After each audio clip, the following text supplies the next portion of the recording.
Time for another One Soccer Today special with Oliver Platt and Gareth Wheeler. My name is Adam Jenkins, and on today's program, the Canadian Women's National Team Year in Review. We will try to go rapid fire and cover a lot, both on and off the pitch for this women's national team that finished the year undefeated, unblemished, other than penalty shootouts for the first time in program history. There was some good on the pitch, there was some bad on the pitch, and there was a whole lot of bad off the pitch. And that is, of course, where we will begin. You figure what happened with the drone scandal in Paris was going to overshadow this program for some time. It is certainly the number one story around this team for 2024. We will, of course, provide the pundits' opinions, but how about the vice president of FIFA, Victor Montagliani, who recently sat down with Christian Jack to weigh in on Paris?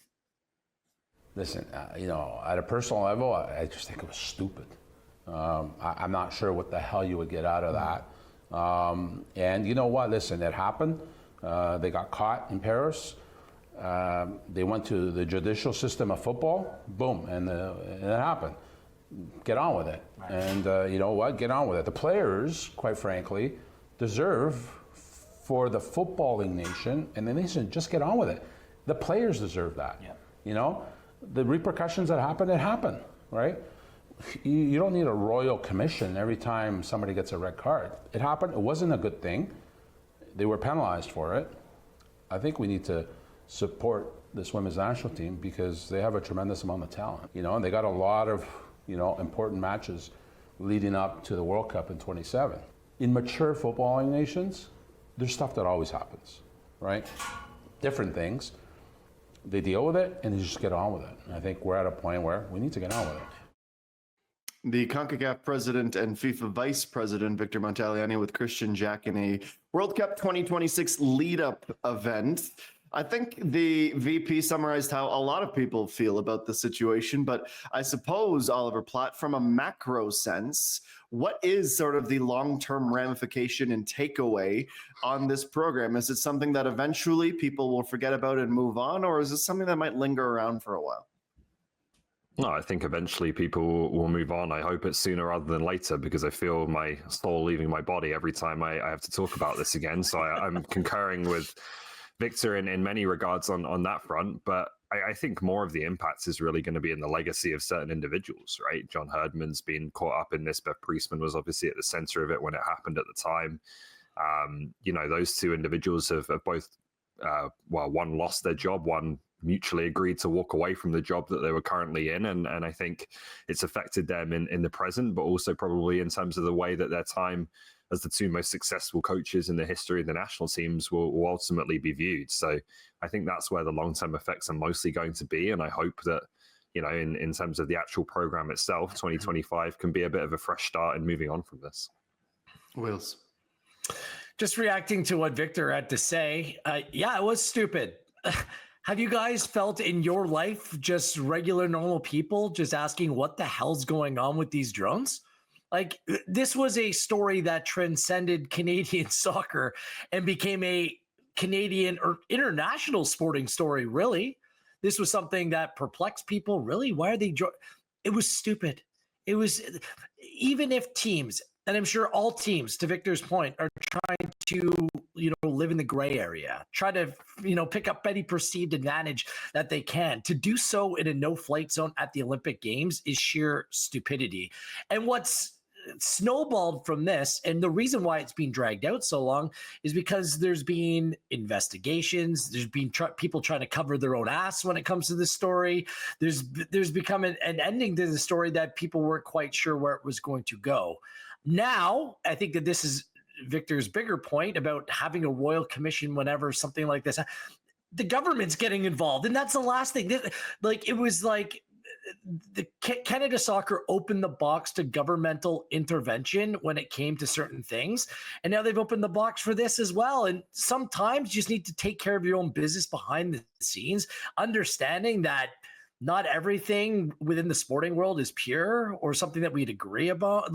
And you need to eradicate the issue and move on. And it looks like Canada Soccer have done that. So let's hope that heading into 2025, that chapter, like it's done, we're moved on to a new book in a completely different library. Okay. Like I think everyone's ready to move on from this now that Bev Priestman's out.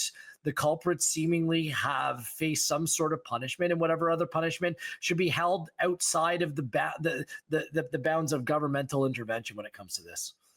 The only thing I'll add really quickly, Adam, is that if there is any consequences moving forwards, it might be in how other federations view Canada, right? Like we haven't been invited to the She Believes Cup, or we haven't accepted an invite to the She Believes Cup. I don't know which way around it is. I'm only speculating on that. But obviously you start to wonder whether there could be ramifications in that regard, in the sense that, Canada Soccer is going to need to rebuild a bit of trust here with other federations. Can I just add one more thing, Adam? Like to a friendly either. You sure can, Gary.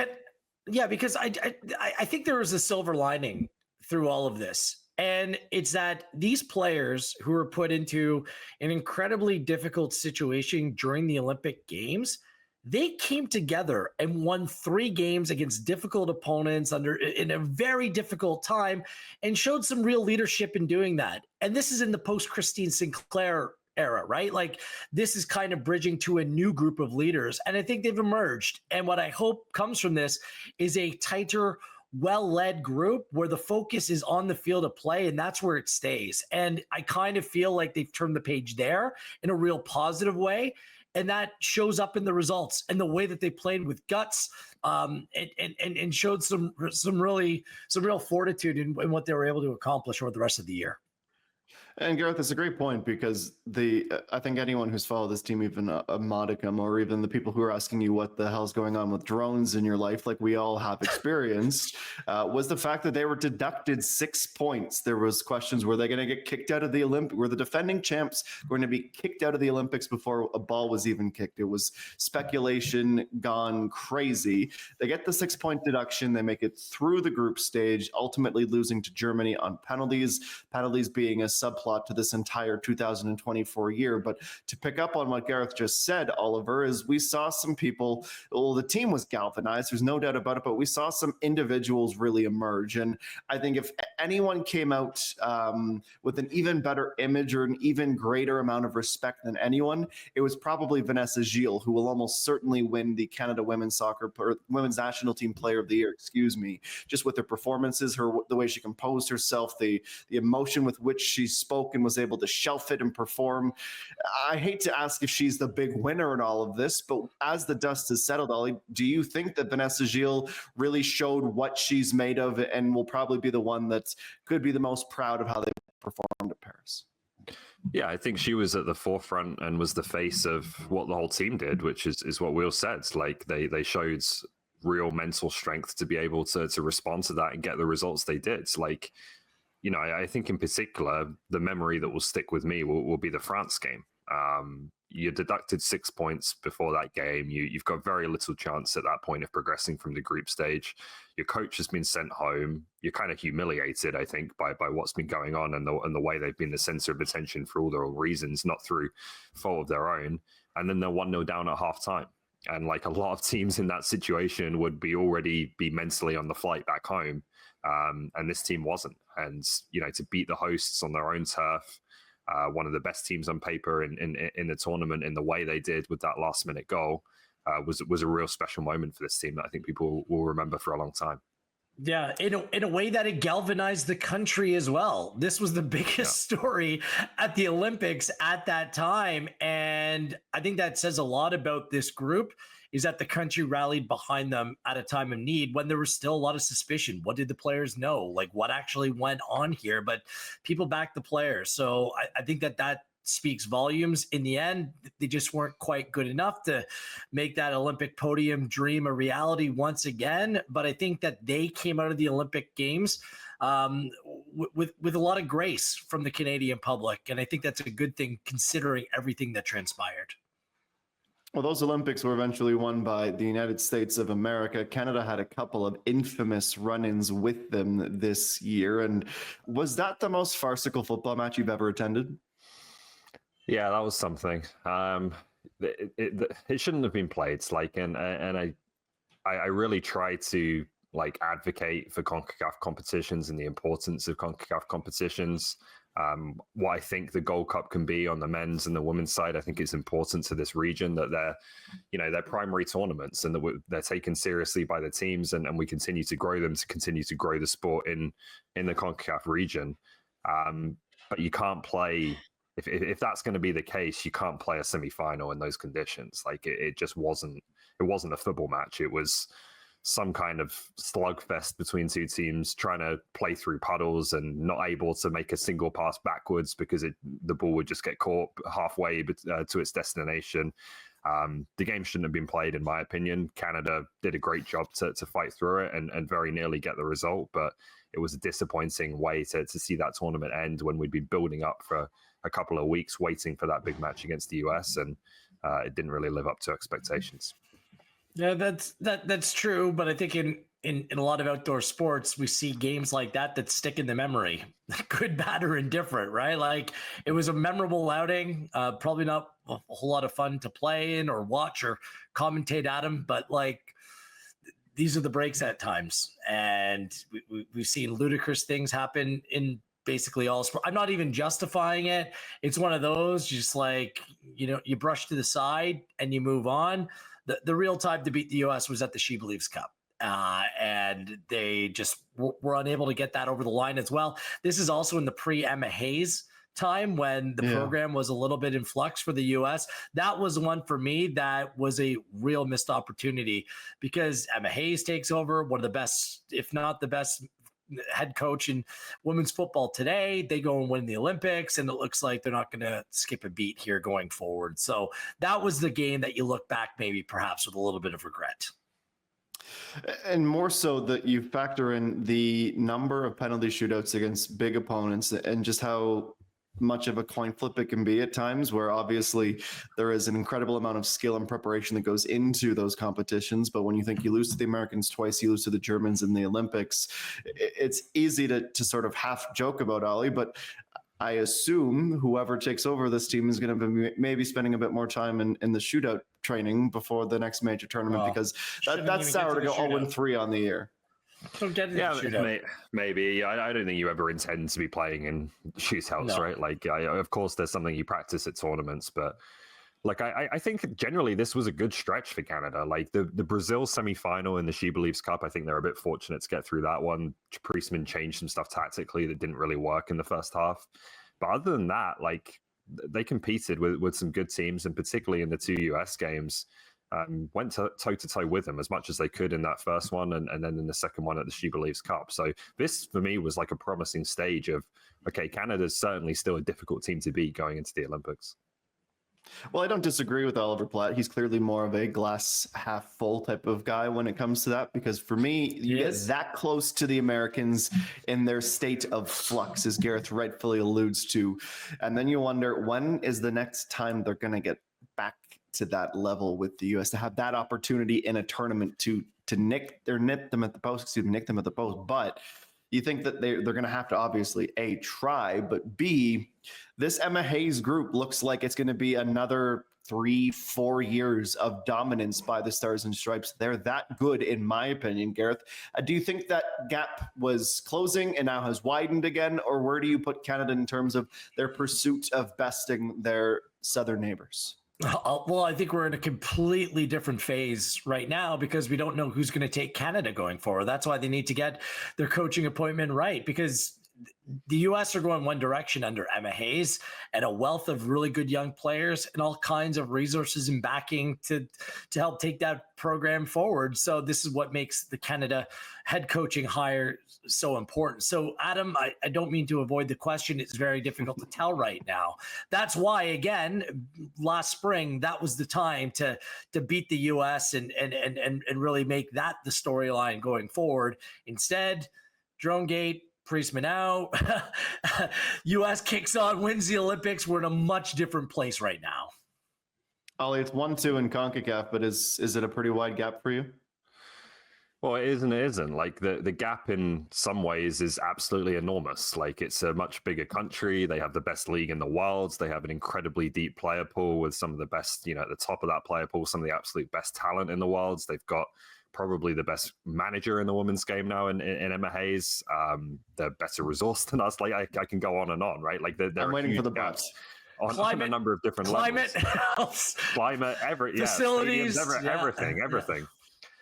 But every time, or a lot of times, Canada is on the same field as the US. The gaps don't look that big. Maybe at times there is a gap. Maybe at times the US are the better team. But this Canadian team does seem to have an ability to always make it a game, which is an enormous credit to them. What I just hope is that we don't take that for granted, because that can go away if we're not investing in our national game in the proper ways and building the foundation that I think is trying to be built now on the women's side of things, with the NSL coming next year and all of the rest of it. So, you know, the players continue to compete, but I just hope we give them as much help as we can to close that gap. But that's long-term stuff, Ollie, and I appreciate what you're saying. Get the right manager to get the most out of these players, because despite our lack of blah, blah, blah, blah, blah in Canada soccer, we continue to produce really good players. And Canada has the ability to hang with nations like the US, because I think where Canada do have an advantage, better defensively. No doubt in my mind.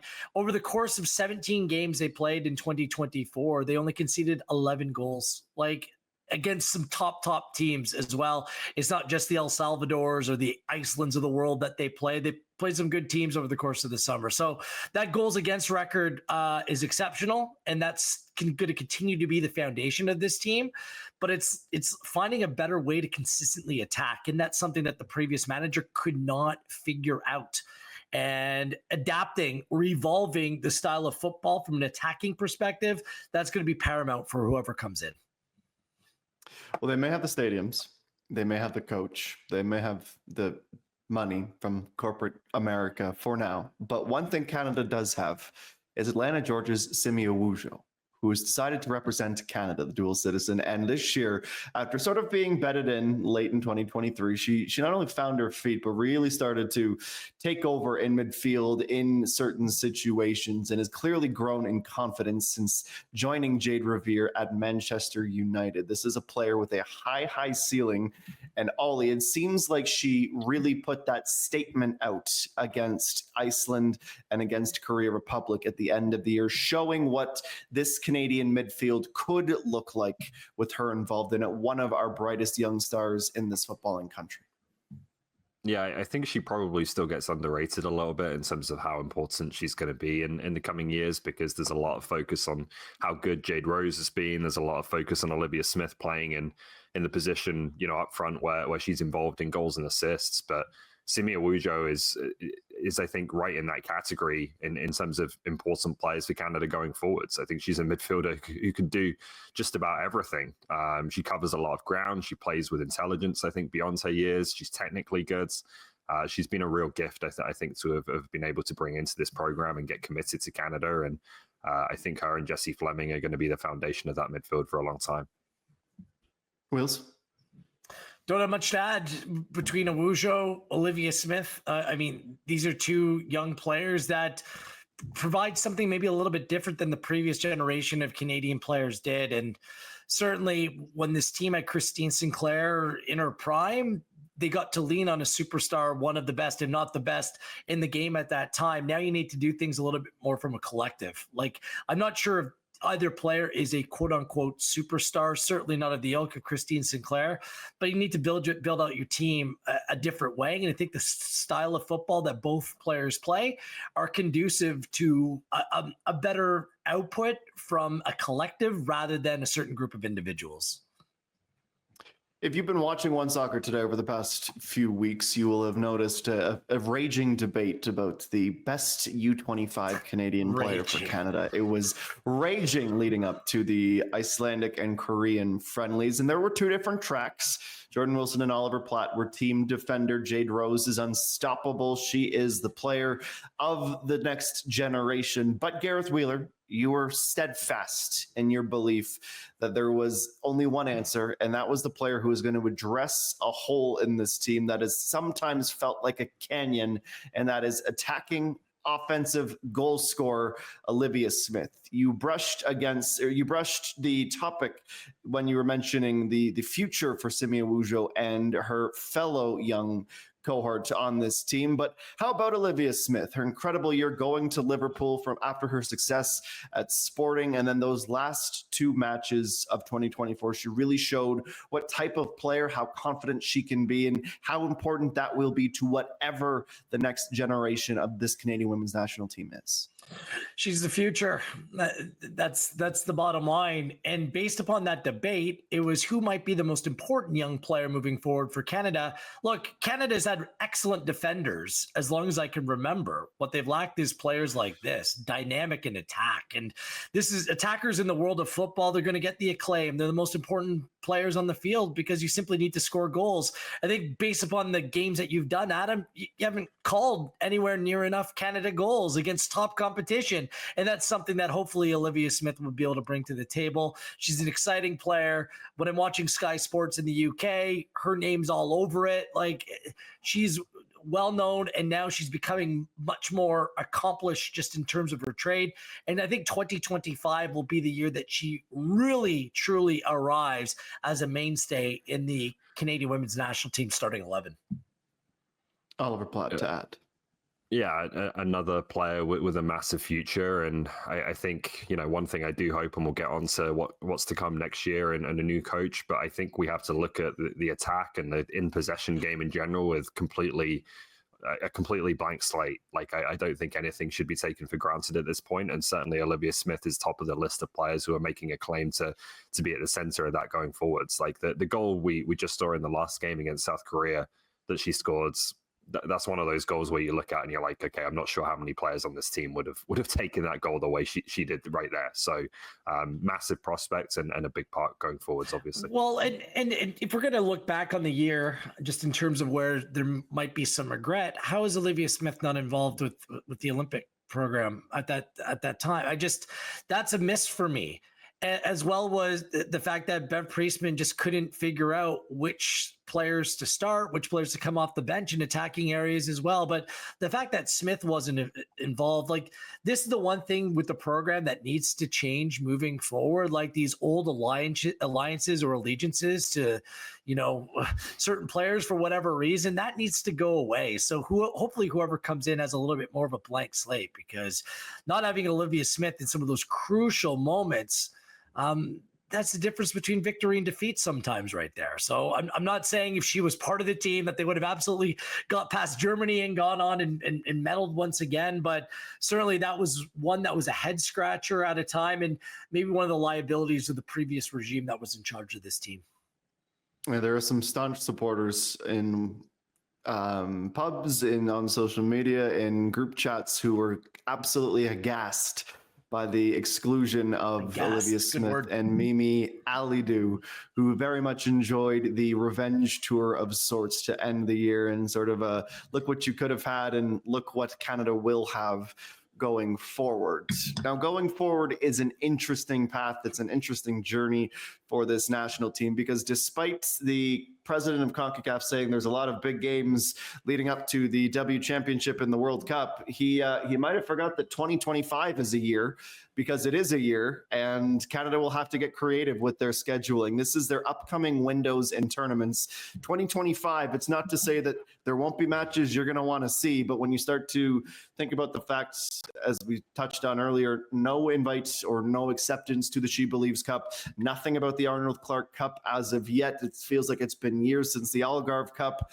It's just going to be international windows while everyone is playing their Nations League. There's Copa America, there's Euro in 2025. So the pool or roster of people that the coaches can call, the federation can call to try to organize friendlies next year is a little bit light. Now, 2026 will be another opportunity for the women's national team to win a trophy. While the World Cup is happening, they'll have their W Championship, the next World Cup in 25, and then we're back into a proper cycle, a proper quadrennial of sorts for this team, Ollie. But if you were at the helm, what would you be trying to do next year? Because there's going to have to be some creativity here, I imagine, to get camps, and to get matches that will actually move the needle forward with this team.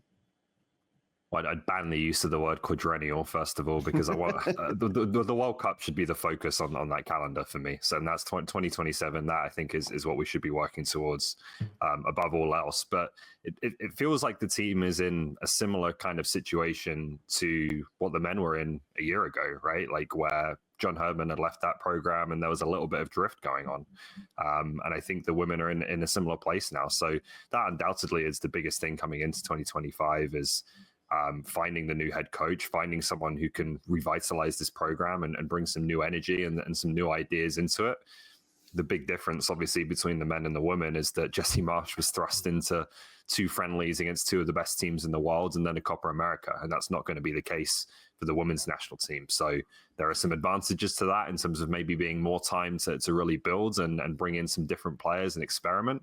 And there are some disadvantages in terms of the urgency that creates and the momentum it can create if you're successful on stages like that. So It's going to be an interesting year. It's just a very different one to what we're used to. Which is fine, Ollie. Like, honestly, if there was ever going to be a down or quiet year, it might as well be this upcoming one when you don't have a manager. Like, this is the time you want to be able to welcome someone in and ease the transition through and maybe spend some more time during the window having camps and like working on game. I know it sounds boring at times because we all want to see games be played, but maybe that's what's required with this group. And I'll say this, we're also at a time when the players have been incredibly busy in terms of their club careers as well as country. Like 17 games for this national team this year. That's a lot of games that they played. And we talk about player welfare and some of the injuries that have popped up in the women's game as well. Like maybe not playing so many games could actually be a good thing at this point because there will be a whole lot more football to play in the upcoming years. So maybe there's a silver lining there as well that the new manager can come in, take a look at a bunch of different players and be able to implement whatever they want to, however they want to see this team play moving forward. So it's okay. Sometimes you need a time to collectively catch your breath, hit that reset button and move things forward even better with more purpose. It might be a quieter year for the national team, but it's a big year for women's soccer in this country with the forthcoming launch of the Northern Super League. So I think whoever does take over this program will be watching with keen interest into who's picked, who are the young players, who are some of the big names that they can nab and bring over to join the founding 6 in the NSL. And it'll be something, of course, that we are very excited to watch develop it and bloom in front of our eyes. Probably not as excited as the eventual coach of this team, Ollie. I think that's sort of a logical place to end the show. It's easy to say or ask how big of or how important is getting this hire right? And I still would love to hear about it, but maybe just as we wrap up the show today, just who sort of, maybe not a person per se, unless you have one, but what type of coach is needed to move this program forward? I'm open. Like, I think there's a general consensus that I would agree with that we need, as I said just a moment ago, like some new energy and some fresh ideas wherever that's going to come from. I just don't rule out necessarily that someone who is familiar to the Canadian game may have that exact same mentality, right? Maybe thinking the same thing as us, even if they've played for the program or have relationships with more senior players or whatever the case may be. So I'm kind of open to who the candidate is in terms of where they come from, just as long as I think they're bringing the right qualities that I think the team needs right now. Yeah, do you agree? I don't care who that individual is as well. It might be a decent idea to get someone from the outside that will just come in with fresh ideas. But whatever those ideas are, it needs to be playing much better progressive attacking football. So I'm more concerned about the way that they're playing rather than all the other intangibles that come along with it. The football needs to evolve in a positive way from an attacking perspective while maintaining the defensive anchors that continue to thrust this team forward in a real positive way. A roller coaster of a 2024 year for the Canadian women's national team, a program best in some ways, a program worst in others with the unblemished record and everything that accompanied it. But we'll turn the page to 2025 and we may not have a tournament, but we will have plenty of stories to watch, to foster, and to talk about right here on One Soccer Today. My thanks to Ollie and Gareth and to you for joining us. We'll see you next time.